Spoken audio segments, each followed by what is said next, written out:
Good morning, good afternoon, good evening, everyone. I think we're still waiting for a few people to join us. Yeah, so just before then, I would like us to rep our location in the chat box. So we just want to know where you're joining this section from. So just, type that out in the chat box and let's welcome you.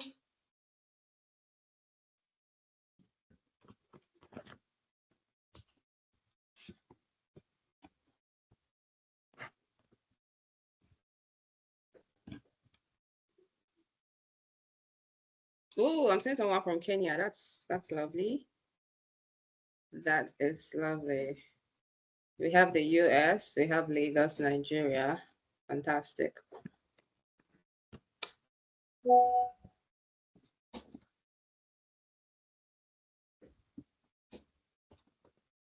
Hello from Nigeria. Okay. So we have people from all over the all over the world. If I do say so myself. Okay, so good evening, good afternoon, good morning.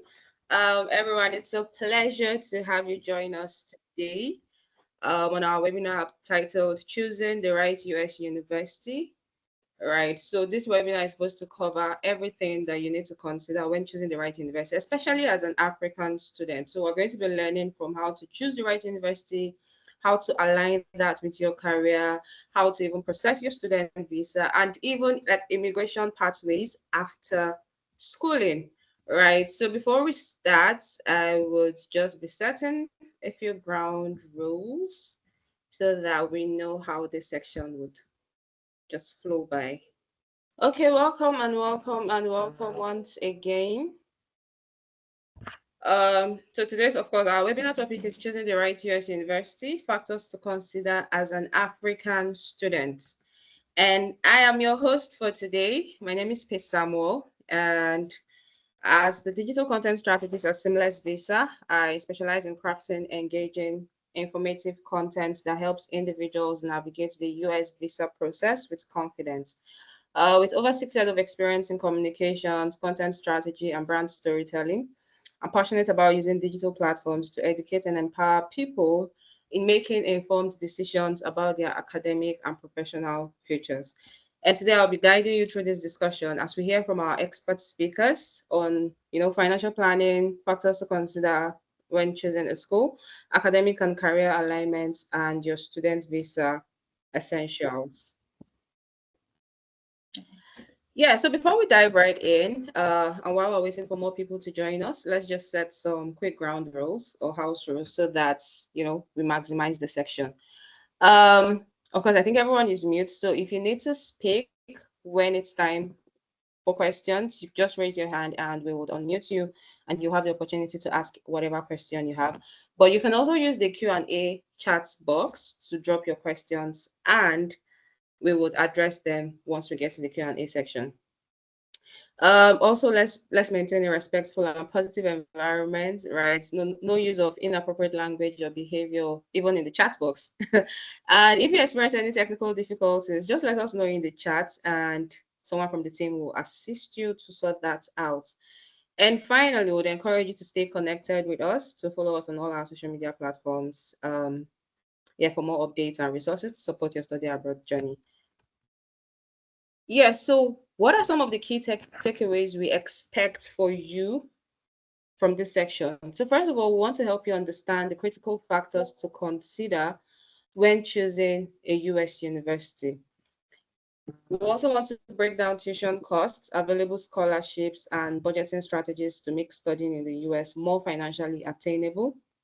We're also going to be guiding you on selecting universities that not only offer strong academic programs, but also provide career support, internships, and job placement opportunities.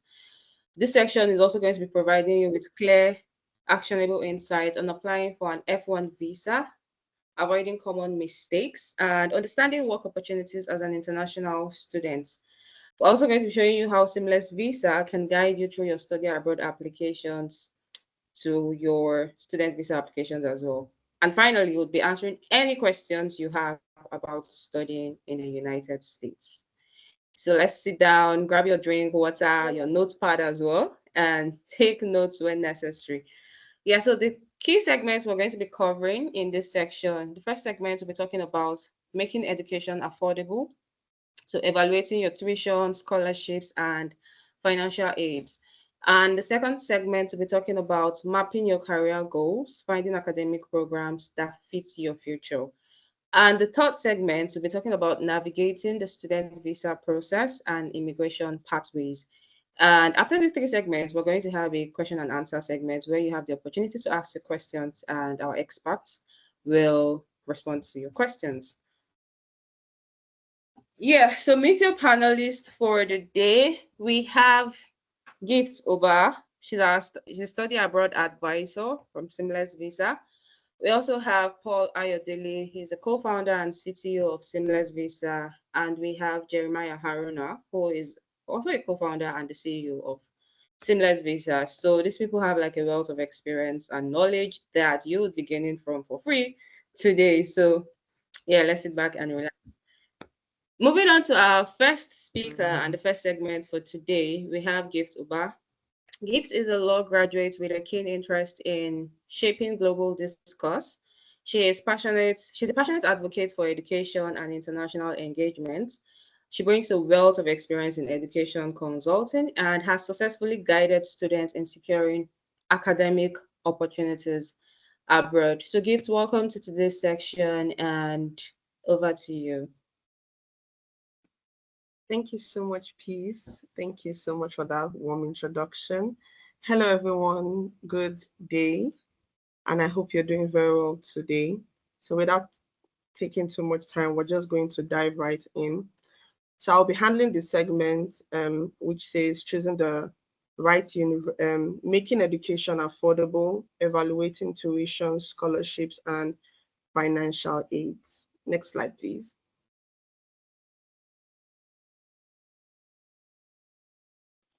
So, every student I have met who says, I'm interested in going to abroad to study, always have one question.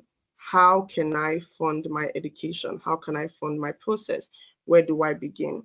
So before you can even start the process, I will be telling you four important things that you need to do before you can say, I want to start my education process.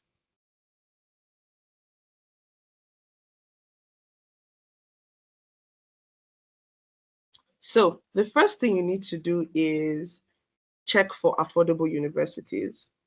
When looking for a university to study abroad, and you know that, or you want to spend the minimal amount in your study abroad process, you need to first of all check how expensive is the tuition, how expensive is the living expenses, how do these schools offer financial aids, do they offer post-study work visas?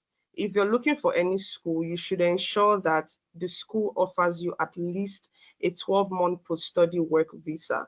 And then you need to do just your general intense scholarship opportunity research. So you need to check, okay, aside from the school giving me scholarships and financial aid, what other bodies offers students scholarships? So this image here is just going to give us an example. For instance, you want to go for a master program, and then you check the length of the program. We have 1 year, we have 2 year. And so this is a 2-year master's degree. And then you can see that the cost of living for this particular course is 14,000 US dollars per year. And now the gross tuition for the first year is $12,000, and it has no application fee. So that also helps as well in terms of the application fee. You can look for universities that do not ask you to pay for application fees, because some application fees can just be a lot. You have $75, we have $50, depending on the school, while we have schools that would not even ask you for any application fees. So I would definitely say you should go for schools like that. So when you look at a school that says your first year tuition is 12,000 US dollars and it's a 2-year master's degree, so that is 24,000 US dollars. And you think about it, okay, if I do get a scholarship, maybe not 100% scholarship, but at least maybe a 50% or a 60% scholarship, it reduces the tuition you're going to be paying afterwards. Next slide, please. Okay, now going over to scholarships. So I always tell students during our consultations that scholarships are not up to your agent or even the school. It is totally up to you, and I will explain why. So we have types of scholarships. We have the need-based scholarship, we have the merit-based scholarship, the country-based scholarship, athletic-based scholarship, and subject-based scholarship. I'll be explaining everything. So the need-based, this is you basically writing an application to the school and telling them, hello, I need scholarship, I need financial assistance because this is the money I have and clearly it cannot carry me through. How can you assist me? And then the school goes to evaluate your profile, evaluate your grades, and they say, okay, you know what?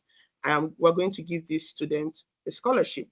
Now, the merit-based scholarship, this merit-based scholarship is solely on academic records. Are you a straight A student? Do you have community service? Have you done community service? Have you done internships? Have you participated in just things that has brought you out and distinguished you from other students? So when you apply, the school, you don't at a point you don't even need to apply for the scholarship. When you apply for an admission in a university, and your profile is top notch, the school automatically just gives you a scholarship because they know that these students will be very, very valuable to our university. So that is on you. Like your grades have to come, sure. Then we have the country base. So we have universities that say apply for this school, we'll give you a particular amount of scholarship of if you're from Nigeria, if you're from Thailand, if you're from China, if you're from India. So those particular scholarships, you would not be able to apply for it if you're not from that particular country.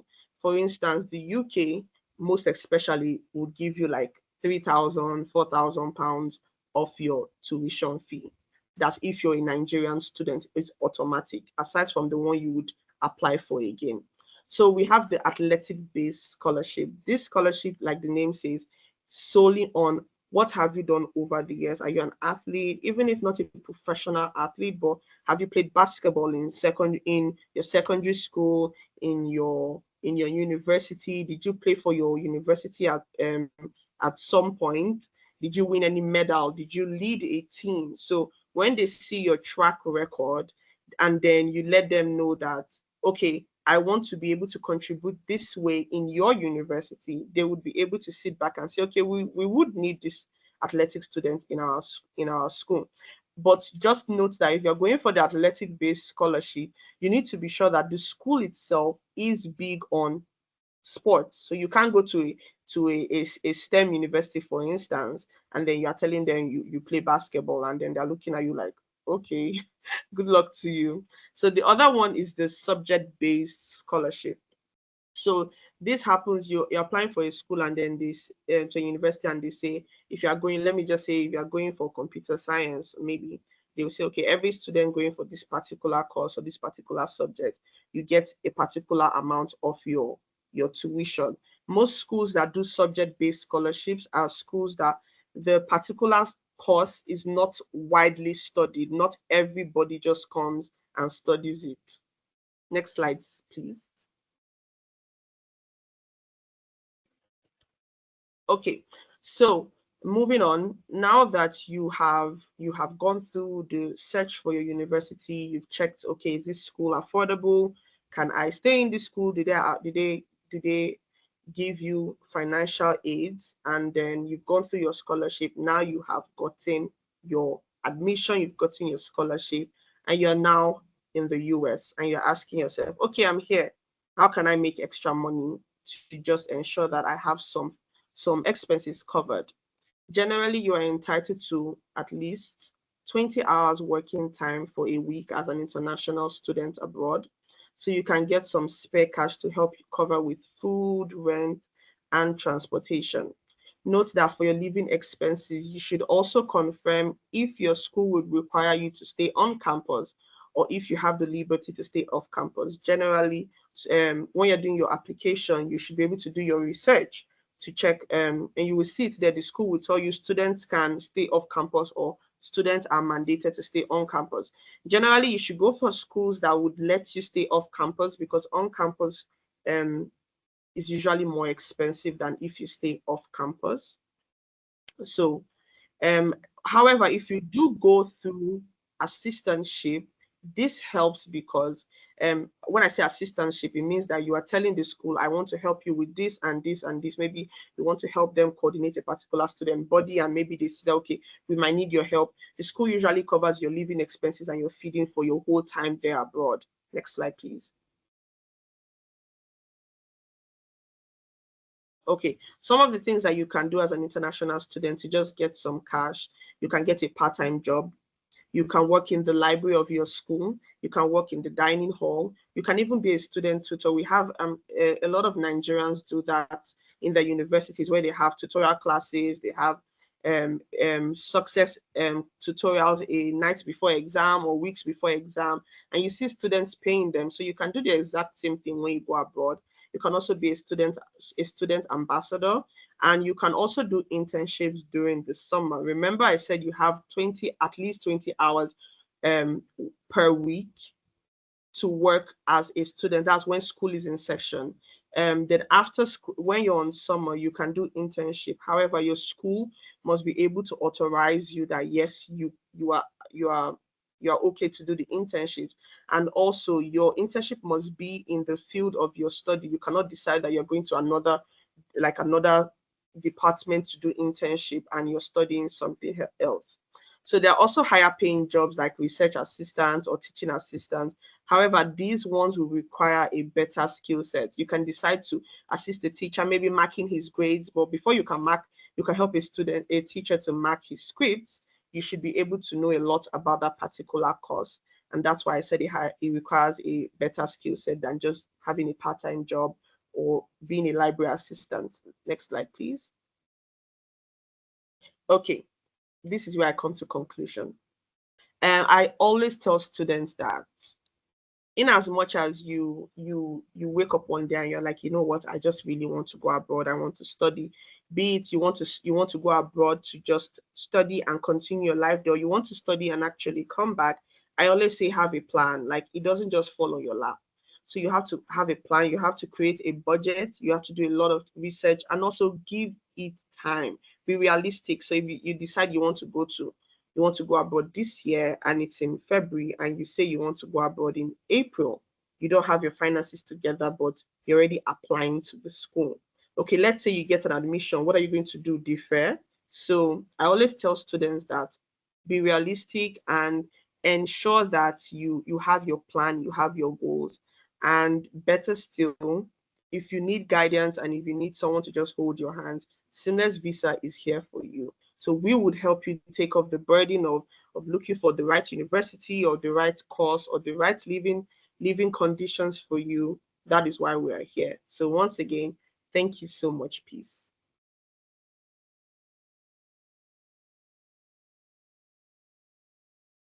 You. Thank you, Gift, for that section. So if you have any questions regarding, tuition, scholarships, choosing the right university, we can drop our questions in the chat box or in the Q&A box, and once it's time for questions, we will address your questions. So we're moving to the second segment, and our speaker for the second segment is Paul Ayodele. Paul is a former international student, an engineer, and also a tech founder. So Paul is a distinguished electrical and computer engineer graduate with an MSc in electrical engineering from the University of New Haven, United States, and a B engineering in computer engineering from the University of Ilorin, Nigeria. So I mean, Paul has like first-hand experience of the process of studying in the United States from an African country, because he left Nigeria to study in the US, and he's still in the US. And right now he has built like a solid career for himself in the US. So everything he's going to be telling you is like first-hand knowledge, right? First-hand experience. His expertise is wide-ranging, specializing in areas like autonomous robots, digital electronics, and computer programming. He's also the co-founder and CTO of Seamless Visa. So yeah, he is a proven strategic leader in the tech industry. And Paul, we're happy to have you today. And yeah, over to you. All right. Please can you all hear me? Thank you so much, Peace, for that wonderful introduction. Really appreciate it. And also want to extend our appreciation to everyone joining us from different parts of the world today. All right, let's dive into it. Good everyone. I'm Paul, and today we'll be exploring how to align your academic choices with your career aspirations, goals, and all that. So yeah, let's just go straight into it. And this is more also all about letting you know how to select universities that pretty much that will propel your future success in any area you decide to venture in. Yeah, moving on. So today we'll talk more about choosing university, but there's so much to it. Choosing a university isn't just about about the prestige, about the name of the school and all that. Trust me, you can be a straight A, very brilliant, amazing student, and you necessarily do not need to be in Ivy League, right? For instance, there are like 10 Ivy Leagues or 7 of them, maybe. I'm not sure about the number, but there are other close to on a par to par level when it comes to Ivy League, like MIT, Stanford, and all that, compared to Yale and all other schools. So we'll be talking more about that. It's not about the prestige of the school, but about certain content that these schools have, right? So it's more about fit. Does this school fit my aspiration? Does this school fit my goals and all? Now, for African students, this means you have to be able to balance, the academic rigor that happens in the US. It's very exhaustive. You can be so carried away with academic work, and at the same time, you need to align this with your career pathways, right? Now, whether you want to work in the US or you want to go back home, this is something that you have to go through, whether you like it or not. So, but in this, we're gonna break it down one after the other to ensure that these matters are well aligned. All right. So now let's talk about academic programs and research opportunities. These are very important things. You need to look for program with robust research opportunities. The ranking of the university is important in this case. For instance, you're into business, product management, like engineering, renewable energy. You need to ensure that this school that you want to choose, they have these structures, infrastructures in place. They have this network in place. They can easily have access to the National Science Fund. They can have access to the NIH, that's the National Institute of Health Fund. Like there are a lot of funds that these professors have access to, right? Um, for instance, let's look at MIT. MIT, you deciding that, oh, I want to go to MIT, or in fact, let's leave MIT. MIT is maybe not for everyone because of the admission rate. Let's take University of New Haven, for example, where I went to school, right? Some of the professors there happen to have couple of funds from different big industries, the NIH, the NSF, they have those funds, right? Even collaborating with some GE, some robotic dynamics, some other industries that have that large volume of money to spend on research, right? You want to ensure that those professors have access to some of these funds and lab, because these are good things on your profile that will help you build your profile. Oh, I work with a professor, even if it's volunteering. I work with a professor in this area that will add this particular amount of fund. You can claim those achievements, those grants, because you worked with them, right? And these are helping you to build your profile. So remember, it's all about fit. It's all about fit. All right. Now, the next one we'll be talking about is, does this school have the career services? Do they have the industry partnerships and all that? This is key. This is key. Now, talking about career services, most schools will have this, right?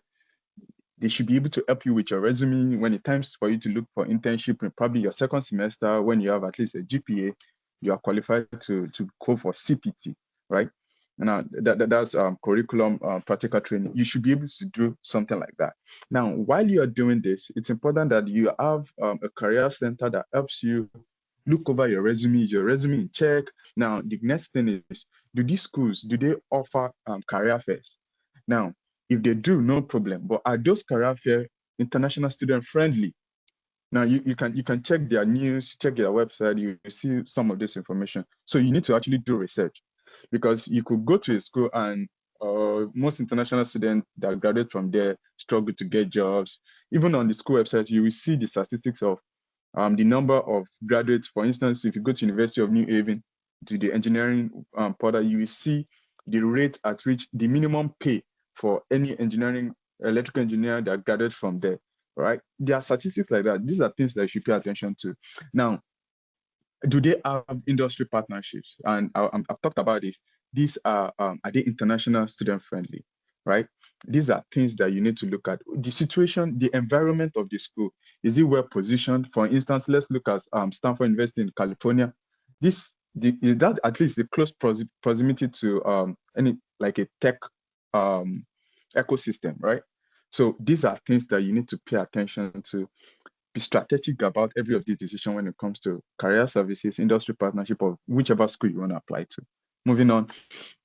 Now, the next part, which is very crucial, is alumni network. Alumni network is like they're like gold mines. Like, trust me, it's something that you want to have access to. If you take a look at your screen right now, you'll be seeing Yale University. A lot of when it comes to government, politics, entertainment, inventions, like the first computer programming language, the alumni is from here.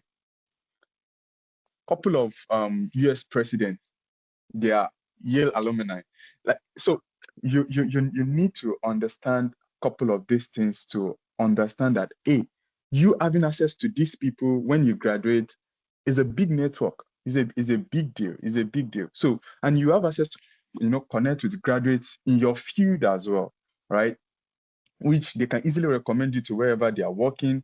If you are the type that want to go back to Africa, you can also network with the alumni that are in Africa or that have access to those areas, and you can take on some of these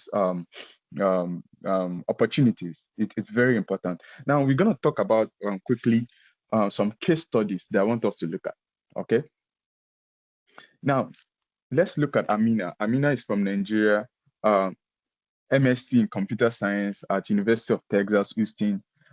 She was able to secure internship at Microsoft. Why? Because of career fair hosted in our school.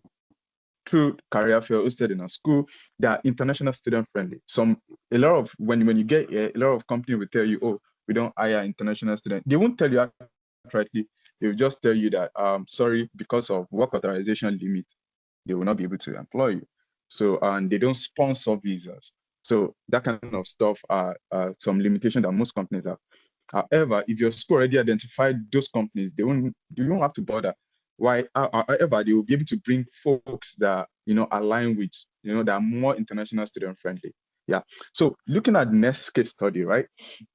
The next case study. Now, the first case study talks about our course. Now, let's look at this case study. This is Kwame from Ghana. Kwame decided to go to John Hopkins. John Hopkins is known for medical research and all that.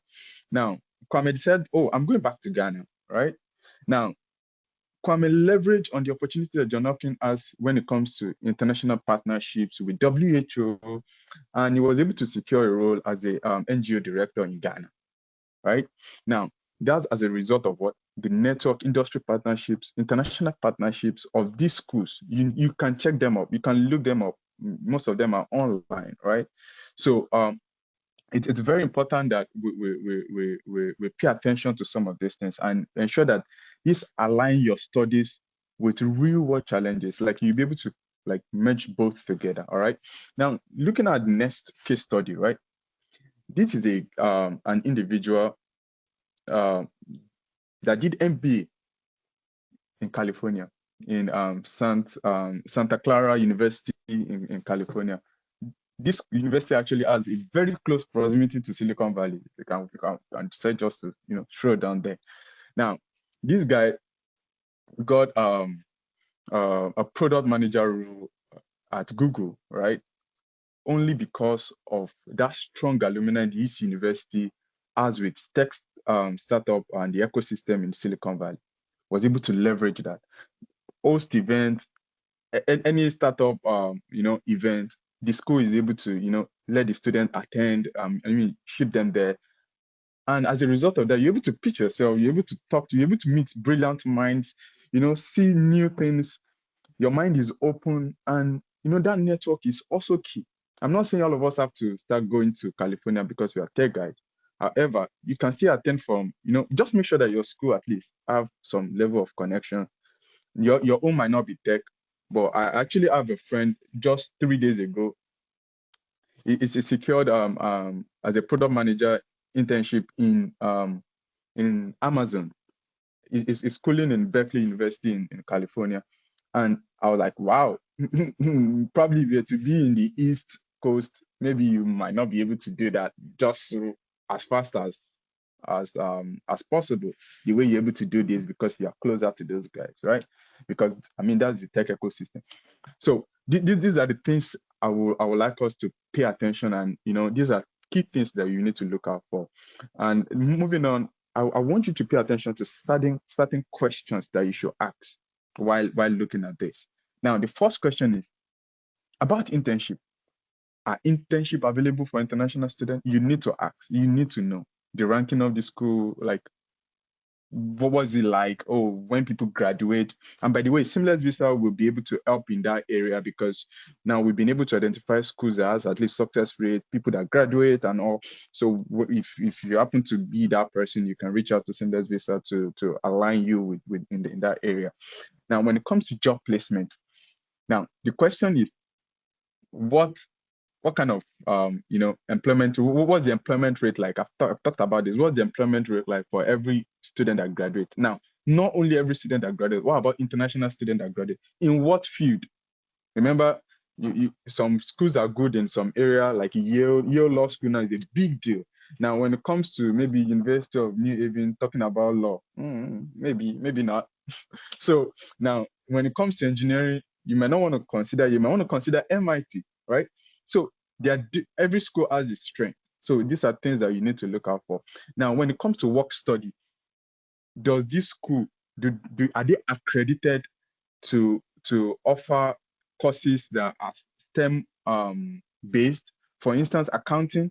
Immediately you add artificial intelligence to it, is literally, you can call it a STEM course, right? And that means as that international student, you can work for 3 years in total in the US, right? So I know someone else would talk more about that. But it's important that we pay attention to some of these things. The work study, how is it like?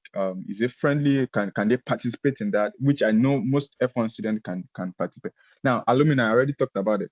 Make sure that you're able to, those schools have alumni network. Even if they don't have the student or the school alumni network, it's important that at least they have associations that the international student can take advantage of. For instance, I took advantage of IEEE. I took advantage of the NSB, that's National Society of Black Engineers. IEEE is International Electrical and Electronics Engineers. You can take advantage of this if your school has, or if they have a branch in your school or in the vicinity of your school. These are things that you should take a look at when trying to choose a university that aligns with your career. Please, it's very key. It's very important. Take note of them. And just to wrap it up, ensure that your program aligns with your career goal. Don't just go and do any course because everybody's doing nothing. You have to do nothing because now you're in the America. You don't have to do that. Just make sure that you have a clear goal when you're leaving, so that when you land there, you not just be swayed away by what you see. Ensure that you prioritize school with strong support system. This is ask tough questions. Ask. Don't just limit everything to the classroom. Remember, you are coming from a different perspective, a different country that most of the guys in your classroom have never been before, and you are now in their reality. That means you have two opportunity. You have two space to talk more on, right? And that's very key. Also, ensure that you are very proactive. Be very proactive, and with all this, I think you'll be able to do great. Yeah. Thank you. Thank you so much, Paul. Thank you for that section. I was my notepad taking notes because because all of those were insightful. I mean, if you have any questions, just so you don't forget your questions, you can type it in the Q&A box, and we would get back to it after our third segment. So we'll be moving on to the third segment, and with our keynote speaker, Jeremiah Haruna, who is a lawyer and also the co-founder and CEO of Seamless Visa. Jeremiah Haruna is a co-founder and CEO of Seamless Visa, an innovative immigration technology company simplifying U.S. visa applications for individuals, students, and businesses. He has helped countless individuals successfully navigate the complex U.S. immigration system. As a leading expert in visa pathways for international students, he has worked closely with educational institutions, study abroad agencies, and visa service providers to significantly improve visa approvals. Jeremiah is passionate about breaking down immigration barriers and equipping African students with the right tools and strategies to achieve their study abroad dreams. Welcome, Jeremiah Haruna. Thank you for being here today, and over to you. Thank you so much, Peace. And I also want to thank Paul and Gift for the previous sessions. Just want to make sure, can you hear me okay? Yes, please. Thumbs up if you Yes, can. yes, Okay, we can. awesome, great. All right, we're going to be talking about how to navigate the student visa process and other immigration pathways after your study. Okay, so yeah, okay. So let's start with understanding the requirements. Gift has talked about considerations, things you need to consider, scholarship, and how to find schools. Paul has talked about alignment, um, aligning the school of your choice and your career goal and visions. And once you have thought about that, you've applied to a school in the United States. Thankfully, you get um, an admission. Congratulations. It's always a very exciting time, but it doesn't end there. There is still another hurdle to cross, which is the right of entry into the United States. And that can only happen if you have a visa that's granted by the US government.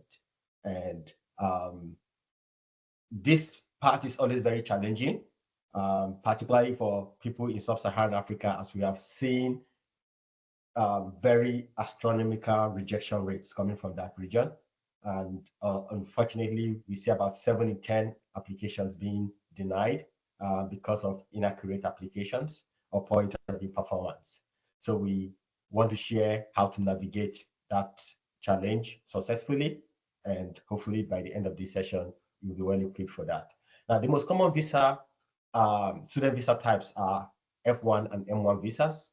The F1 visas are for full-time international students pursuing academic studies. And an example of this is anyone interested in going to high school in the United States or college or university, you would certainly need to apply for an F1 visa. And if you are traveling with your dependent, your spouse or dependent, they will need an F2 visa. And there's also the M1 visas that are for full international students who are pursuing vocational studies and not academic studies, vocational studies. Examples of these will be someone who wants to attend a culinary school or a medical training program in the United States. Then there's another one that is not very popular, but people who understand it have taken advantage of that, the J1 exchange visitor visa, and that's available for foreign nationals who have been approved to take part in study-based exchange programs. We see a lot of visiting scholars and research assistants fall into this category, and it's now being commonly explored by many people. Next slide, please. All right, let's talk about your visa application checklist. Now, before you start the process of applying for visa, you need to ask yourself, what do I need? First, you need to have been accepted at a student and exchange visa program approved school. You need proof of payment for the service fee. You need your Form I-20, which is usually issued by the U.S. school where you have been approved or where you've been accepted as a student. You need to have a passport with minimum validity of 6 months. And then you need to complete your visa application form, DS-160. DS-160 is the non-immigrant visa application form. You will also need bank statements to demonstrate adequate funds to cover your tuition fees and living expenses. And then you need original academic transcripts or provisional certificates. Some universities will require evidence of the exam showing language proficiency. And some of these exams are GMAT, TOEFL, and IELTS. So you need that as well if it's required by the university. Next slide. So what's the visa application procedure like? Now, very straight, simple procedure to follow. The first is that you complete your DS-160 application. Remember, I mentioned that during the checklist. You need to pay your visa application fee for that. The visa application fee is about $185, but depending on your country, they already have an exchange rate worked out with some banks, depending on the country where you're applying from. And you need to schedule a visa interview, very important. Then you need to gather required document. Assemble all the necessary documents that you would need for the interview. Remember the checklist that we talked about before this particular session? You need to gather all those documents and go with them for your interview. Attending the interview is mandatory for a large number of student applicants. You need to, except you are below the age of 14 and maybe going for high school, or someone above a certain age, 75, that might be exempted. If not, you need to attend the visa interview. And if your visa is approved, your passport will be returned with the visa stamp. Now, when you attend this interview, I want you to note, and it's very important, that you need to be prepared to answer questions about your study plan. And this is where people really lose the opportunity to get this interview. They go there and they take it pretty casually. They don't articulate why they have chosen a particular school, why they have chosen a particular course, and how that course aligns with their career profession. And also, you need to convince the consular officer interviewing you of your intent to leave the US after your studies. Except there are other circumstances that would keep you in the United States when you're already in the US. You must, and I mean must, convince the consular officer of your intent to return after your studies. And most of the denials that I mentioned earlier are because of, one, lack of adequate preparation for their interviews, and people not being able to articulate satisfactorily their intent to return after their studies. Next slide. So what are the common pitfalls and how do we avoid them? Now, the common pitfalls that we have seen is failing to provide proof of sufficient funds. You need to demonstrate through your financial statement that you can cover your tuition and living expenses. Very important. We also see a common pitfall, I mentioned that earlier, that people fail to demonstrate their intent to leave the US after the program ends. There is no way you get a visa if you can't convince the consular officer that you're returning after your studies. A lot of people have criminal backgrounds, sometimes not disclose it, but these people know, and even when you disclose it, it significantly impacts on your application. We always ask that you consult with an expert, preferably a lawyer, to help you navigate those. Another thing that we have seen over the years is that consular officers now turn to your social media accounts to profile you. And I tell people, be careful what you post on your social media. Be careful how you badmouth the United States government when you're on social media. If you decide to apply for a visa, this may come back to bite you. And we've seen that happen over and over, that people say very ridiculous things about United States, or even generally about things that could suggest that they don't have the right character to thrive in the United States. And that would be a basis for deciding their fate when they attend this visa. So be careful about those things. Missing your interview appointment is another common reason that we have seen why people get denied. So avoid that. Not bringing all the required items to your interview. I mentioned all those documents. Take note of those documents and make sure you have them handy for your interview. Another one is applying for a US student visa too late.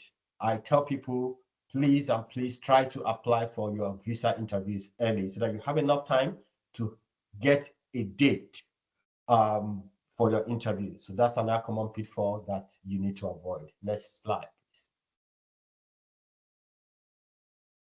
Okay, so let's look at what F1 visa holders are allowed to do when they're in the United States.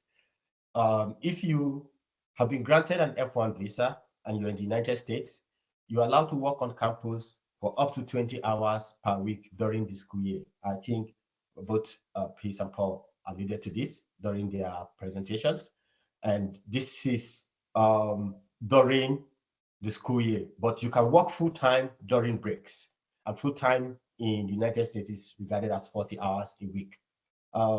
You can also participate in what we call CPT, a curriculum practical training, but it has to be work that is directly tied to your academic program.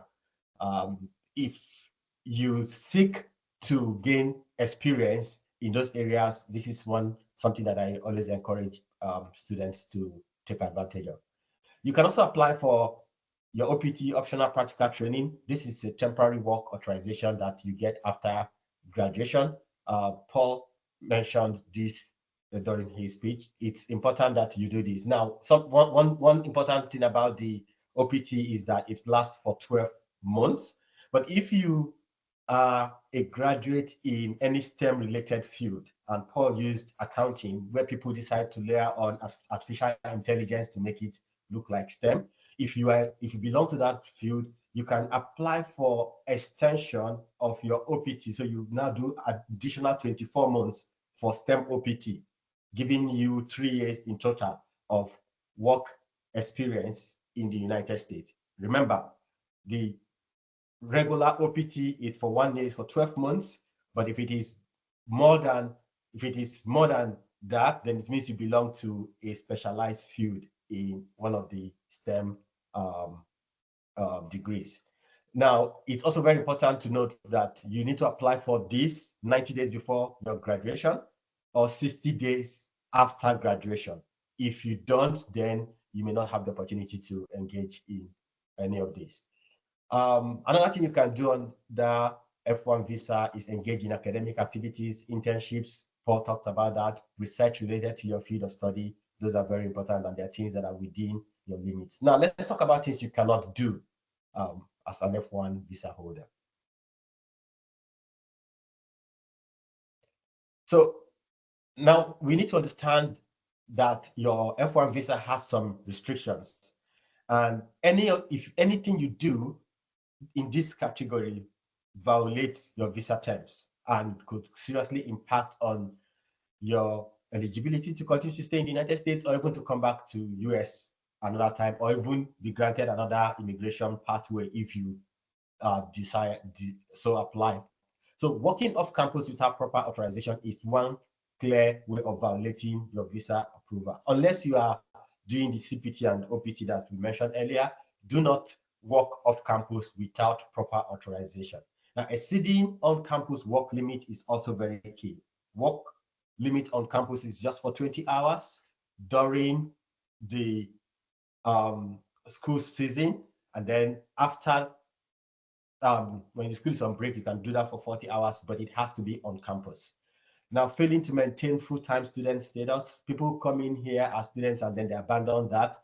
That's a violation of your visa terms, could impact you potentially to remain in US or even seek other immigration pathways. Do not do that. Staying beyond your grace period after program completion, except you are an F1 visa holder who is doing OPT or the STEM OPT that extends your OPT period, you're expected to leave the United States after 60 days, except there is another immigration pathway that you're actively exploring that keeps you in status. Otherwise, you're expected to leave the United States 60 days after your study so that you don't violate your visa terms. Right, next slide, please. Next slide, please. Okay, we get asked this question a lot and want to spend a little bit of time to address this. People ask, what can I do after studying in the United States? So after studying, is there a path for me? And I mentioned some of the paths in my previous slides, and I'm going to reiterate them here. You have post-completion OPT for up to 12 months of work authorization after graduation. You have the STEM OPT extension that I mentioned, additional 24 months for STEM degree holders. Then the application process is that you must apply within 90 days before or 60 days after graduation.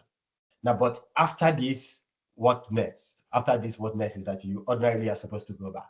But you can explore longer term immigration options while you're in the United States.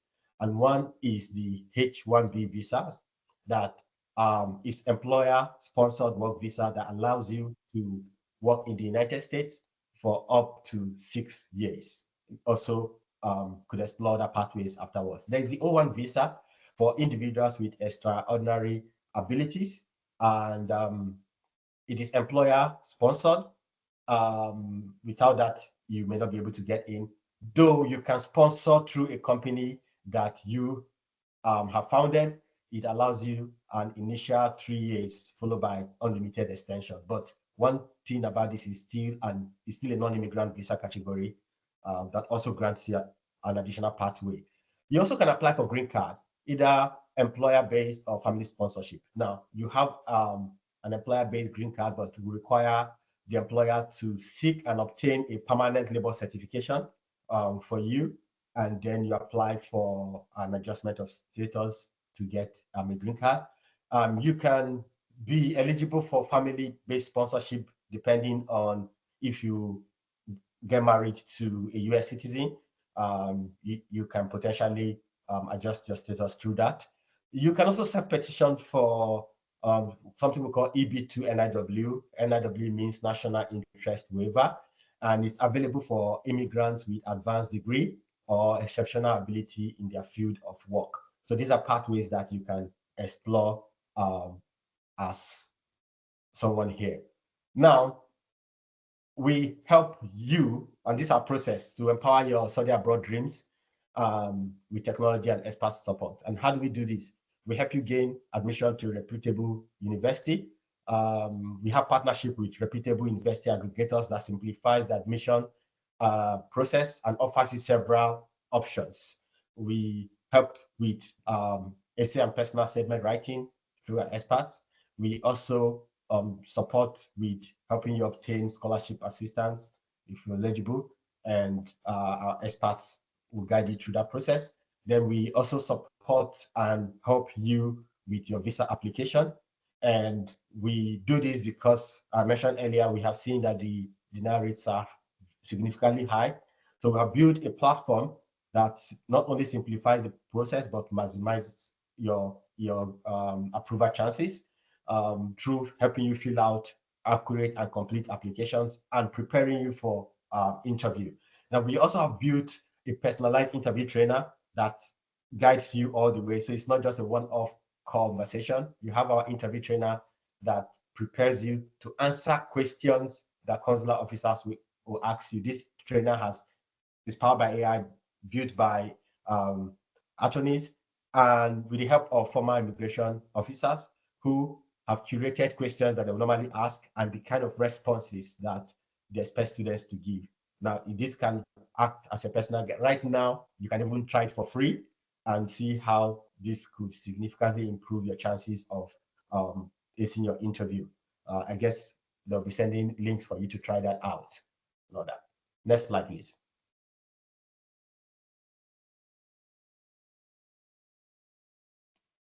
Next slide, please.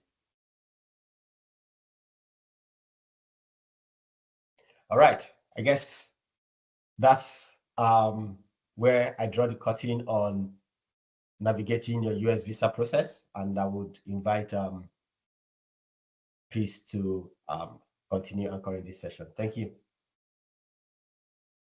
Thank you, Jerry. Thank you so much. We will kick off the question and answer section. So if you have any question, I think I just saw one in the chat box, but if you have any question, please do also drop it in the Q&A box. and your questions will be addressed shortly. Yeah, so I mean, just raise your I mean, if you want to speak, we can also unmute you. We can unmute your microphone and you can speak. But if you don't want to speak, you can use the chat box and type in your question there. And please keep your questions brief and straight to the point to allow time for others. And if your question is not addressed during the webinar due to maybe time cost constraints, feel free to reach out to us via email. And remember, there are no bad questions. Whatever it is you're thinking about studying in the US, feel free to ask.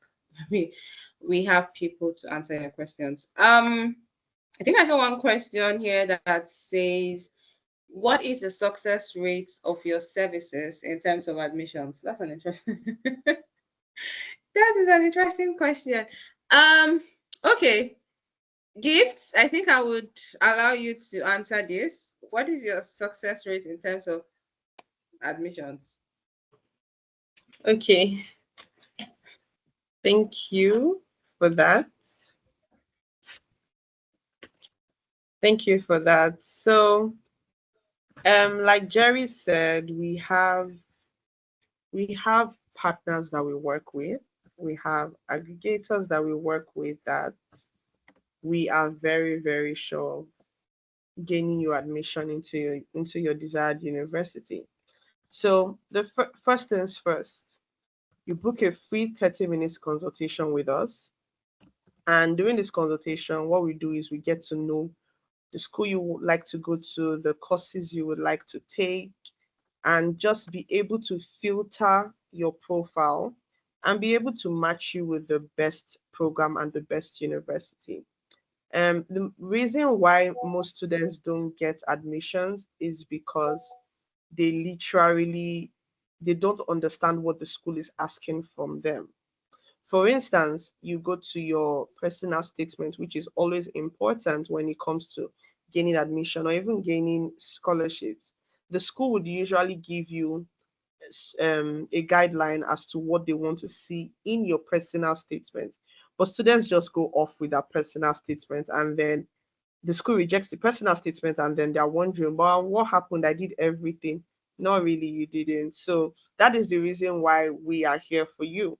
So maybe you are busy, maybe you're a working class person and you're telling yourself, I don't think I have time to cross check anything. um I would like someone to help us. So that is why we're here. We have a team of experts who will do the crossing of the T's, the dotting of the I's to ensure that your application is top notch. And trust me, yes, your admission is guaranteed. I hope I was able to answer that question. Yeah, I hope so. I think you did justice to that. But if the person who asked the question, I think Isioma Uba, you can just let us know if we answered your question. I have another question here, and I think it's the same person that is raising up his or her hand. So maybe this person would just like to speak. Yes, so I think you can unmute yourself and ask your question. That is Kumi Eunice. Okay, thank you so much, Peace, for giving me such an opportunity to say out my question. Yeah, I'm Eunice and I'm from Kenya, and I just have a question regarding how one can gain an admission and also how one can book a consultation with you guys. Thank you. Back to you, Peace. Okay, thank you, Eunice. Gifts, I think this is also for you, so please carry on.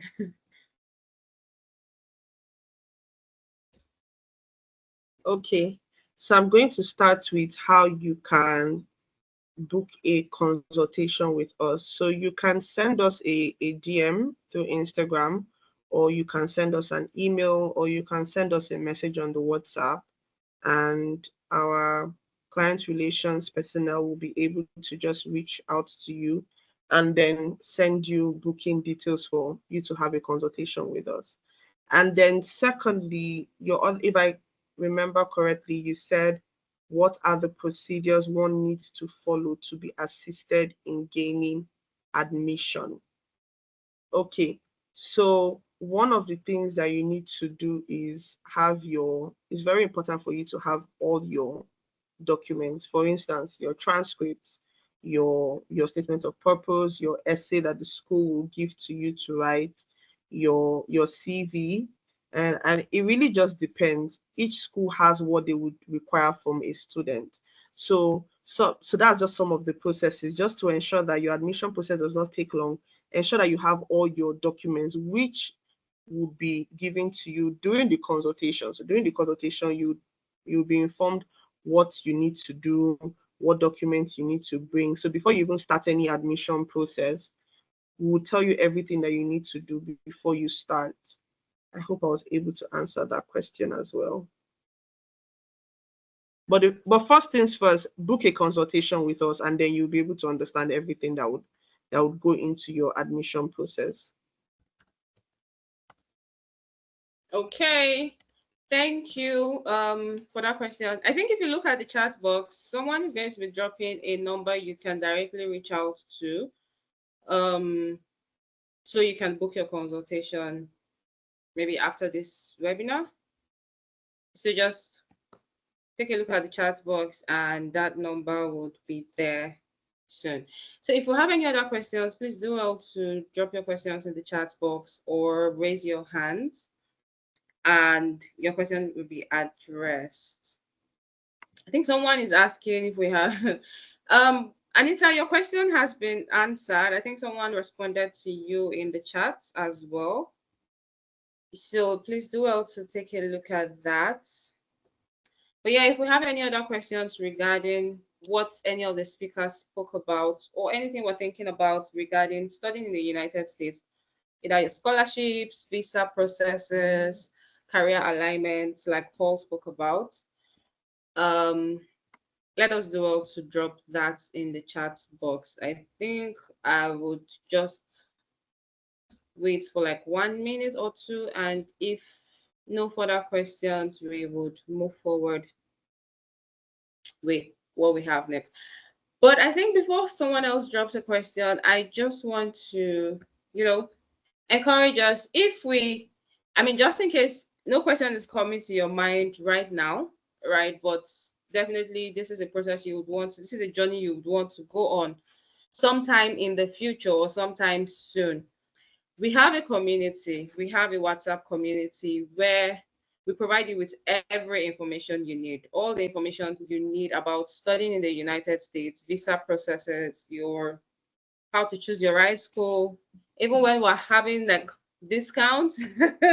Yeah, those informations, like people in our community get like first-hand information about everything about seamless visa. So if you would like to be a part of that community, do well to check the chat box and click the link to our community, and we'll be there to help you get expert insights from, you can see the people who spoke here today, they're actually on that community, and we have more people right on that community who have all the knowledge, all the answers to every of your questions.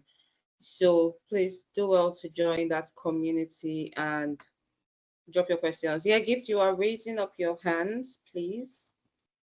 Yes. So for the person who is asking us for our office, if he or she can come in, distance is really not a barrier. You necessarily don't have to be like in the same physical space with us before we can work together. So someone has already dropped the WhatsApp link, and you can message her and you can book a consultation. Like we said, it's totally free.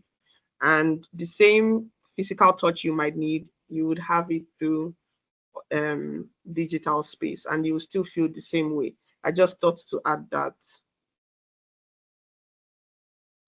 Thank you, Gift. I hope that provided some clarification to you, Anita. So you don't necessarily need to come to an office. We can help you from wherever you are.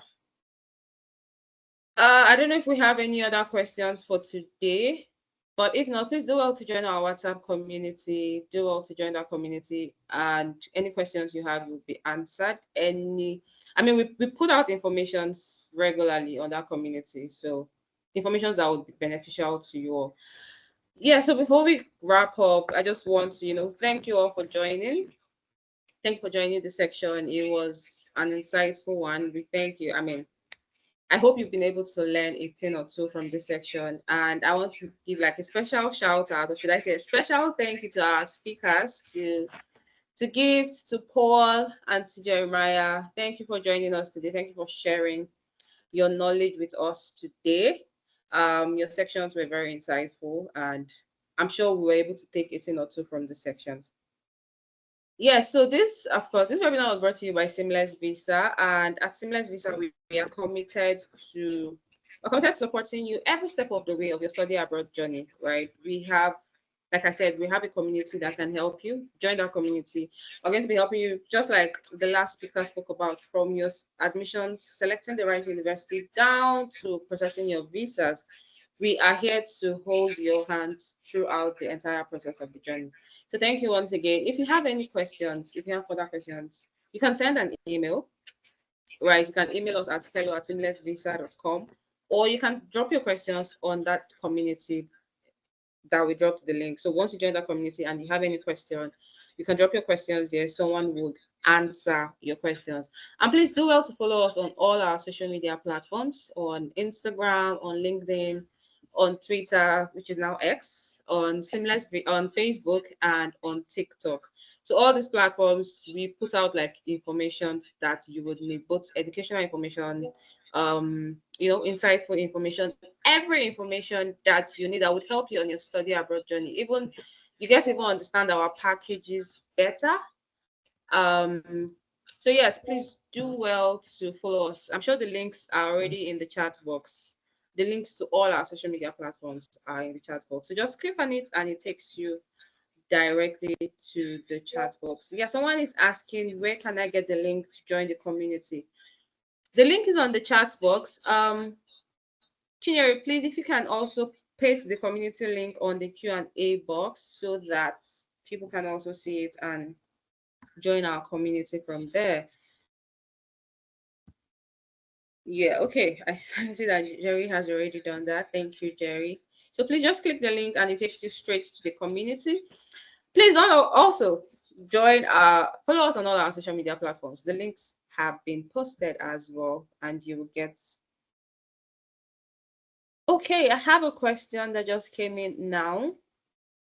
So this question says, what about scholarships? Do you have a list of scholarships you assist students with? I'm not going to answer that question. We have Gift. Gift is going to answer that question. So Gift, over to you. Do we have a list of scholarships we assist students with?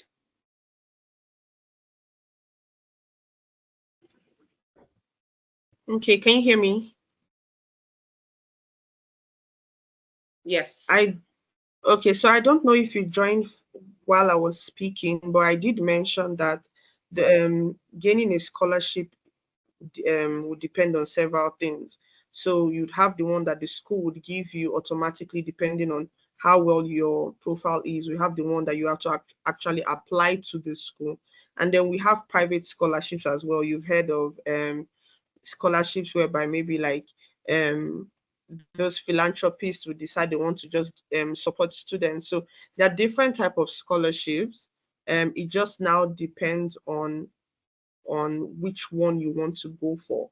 And before we can even say, okay, we're going to give you this scholarship or we're going to assist you in your scholarship process, we need to also evaluate your profile. So if I tell you here that, oh, there's this scholarship available for you and your profile does not match, it's just me lying to you. So even if the only scholarship I can tell you is guaranteed is a school that says, if you are from Nigeria, you are getting this scholarship. So I would say, yes, we have country-based scholarship available to you, but every other thing we need to evaluate your profile first. That is the reason why we said book a consultation. Thank you. Thank you, Gift. Jordan, so I hope that helped you. So yeah, if you're trying to explore scholarships in the US, join our WhatsApp community. Join that community, and through that community, you can book a consultation, right? Someone would respond to you and you can take it up from there and, access and see what kind of scholarship you would fit right into. Yes, so we have finally come to the end of this section. Thank you everyone for joining and for staying with us till the end. Oh, good. Only schools in the US. Okay. Gift, today is your day. I'm happy. Today is really your day. So please, somebody's asking if it's only schools in the US. Okay, so no, we do not help students with just schools in the US. We have the UK, we have Australia, we have Ireland as well, and we have Canada. So the reason why we're focused on the US today is because the webinar is about the US, but doesn't mean we focus on only US. Yep. Thank you. So if there's anyone currently on this call who is also thinking how Emmanuel is thinking, saying, oh, I actually want to study abroad, but not necessarily the US. We have other locations. We have the UK, we have Canada, we have Australia, we have Ireland. So do also just join our community, right? Once you join our community, just whatever question you have, drop it there. If you're trying to book a consultation, just drop it on the community as well. Just say, oh, I want to book a consultation. And someone will be in your DMs to direct you as to how to go about that. So Gansa Theodore is asking, what about South Korea? So currently we do not do South Korea. Let's correct me if I'm wrong, Gift, but I know currently we do not do South Korea, but that is something that we would do in the nearest future as well. So we mentioned like 5 major locations right now. So I think those are like the major locations that we are currently focusing on for now. Yes. So yes. We're about to wrap up this section, but I think Jordan is still trying to clarify something about, I'm not sure if it's scholarships, but he said when you said profile, because I know Gift mentioned profile. So when you said profile, do you mean qualifications? Okay. Yes, so I do mean qualifications. Let me just break it down a little bit more. So I spoke about the merit-based scholarship, the country-based scholarship, the need-based scholarship, and also the cost-based scholarship. So if you're to get a scholarship, and the athletic-based scholarship as well. We also have scholarship that has to do with race, so you can look for like African student scholarship or something. So if you are to get a scholarship in any of these categories, your profile, which is your application, your scholarship, your transcript, your CV, your statement of purpose, everything has to fall into these. So if you are saying you want a country-based scholarship, you need to fit into that country that they are giving students scholarships. If you are saying you want a merit-based scholarship, you need to be a straight A student.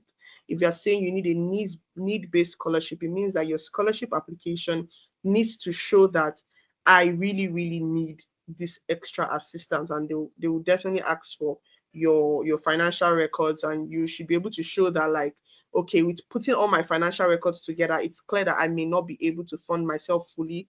That is why I need extra help.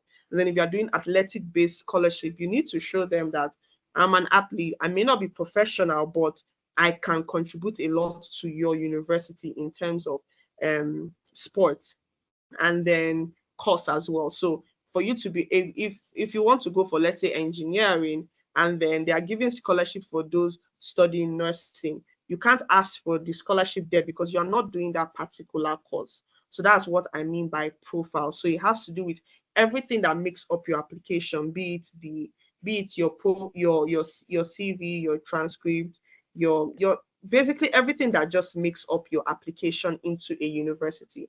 That's what I mean by profile. I hope that was clear. Yes, I think that was clear. Thank you so much, Gift. We have come to the end of the segment. Someone is asking, yes, is this webinar recorded? Yes, it is. You will definitely be getting the recording by tomorrow. You will be getting that in your email. So just look out for it, and you can always watch it whenever to get more information. Thank you once again. Thank you, Gift. Thank you, Paul. Thank you, Jerry, for sharing your knowledge with us. And for everyone who joined, and stayed till this time. Thank you very much. Yeah, don't forget to join our community. Also, follow us on all our social media platforms. And if you actually want to just to learn more about Seamless Visa, just go on seamlessvisa.com and so I mean visit our website and you get to learn more about us and everything we do, all our services and all our offerings. Thank you all and enjoy the rest of your day.